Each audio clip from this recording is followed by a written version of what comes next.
A type of very small scale agriculture பற்றி தான் இந்த வீடியோவில் நம்ம பார்க்க போகிறோம். Micro Green's, vermi compost and coir Beth use பண்ணி ஆர்கானிக் முறையில் கீரை உற்பத்தி செய்யும் முறை பற்றி தான் இந்த வீடியோவில் நம்ம தெரிஞ்சுக்க போகிறோம்.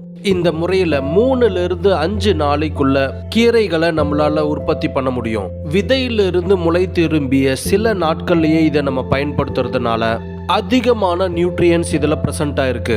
பெரும்பாலான நியூட்ரியன்ஸ் நம்மளுக்கு முழுசா கிடைக்கணும்னா சமைக்காம அதை முழுசா சாப்பிடலாம். இந்த கீரை வகைகளை உற்பத்தி செய்ய கெமிக்கல்ஸ் எதுவும் பயன்படுத்த வேண்டியதில்லை. ஒவ்வொரு வீட்டிற்கும் தேவையான கீரை வகைகளை அவங்களே உற்பத்தி பண்ணிக்கலாம். இதற்காக தனியா ஒரு பெரிய நிலப்பரப்பு வேணுன்ற அவசியமே இல்லை. அறுவடை செஞ்ச நாட்கள்ல இருந்து அதிகபட்சம் 10 நாட்கள் வரைக்கும் இதை பயன்படுத்தலாம். கோதுமை, முள்ளங்கி, பட்டாணி, கொண்டை கடலை போன்ற பல தாவரங்களை கீரை வகைகளை இதில் உற்பத்தி பண்ண முடியும். மாதம் 50,000 வரைக்கும் இதில் சம்பாதிக்கிறதுக்காக ரொம்ப பெரிய நிலப்பரப்பெல்லாம் நம்மளுக்கு தேவையில்லை. வெறும் 10க்கு 10ன்ற அளவில் இடம் இருந்தால் மட்டுமே போதும்.